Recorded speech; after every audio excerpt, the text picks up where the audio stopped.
Ponnani phishing ഹാർബറിൽ fish loading ഏരിയയുടെ നിർമ്മാണം പുരോഗമിക്കുന്നു.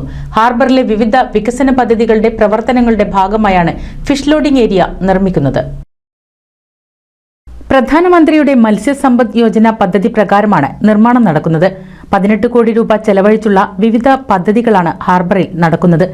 ലേല ഹാളിനോട് ചേർന്നാണ് മത്സ്യങ്ങൾ കയറ്റിറക്ക് ചെയ്യുന്നതിന് കൂടുതൽ സൗകര്യമെന്ന ലക്ഷ്യത്തോടെ കേന്ദ്രം നിർമ്മിക്കുന്നത്. പൂർണ്ണമായും മേൽക്കൂരയോടുകൂടിയ തരത്തിലാണ് നിർമ്മാണം. വലിയ വാഹനങ്ങളെല്ലാം പഴയ ലേല ഹാളിന് മുൻപിലാണ് നിർത്തിയിടുന്നത്. ഈ ഭാഗത്തേക്ക് തലച്ചുമടായി മത്സ്യം കൊണ്ടുവന്നാണ് വാഹനങ്ങളിൽ കയറ്റുന്നത്.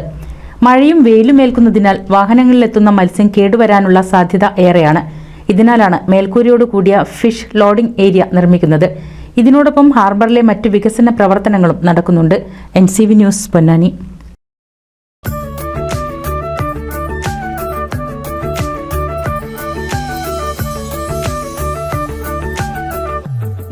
വർഷത്തെ വിശ്വസ്ത പാരമ്പര്യവുമായി എന്നും എപ്പോഴും കൂടെയുണ്ടെന്ന വിശ്വാസം.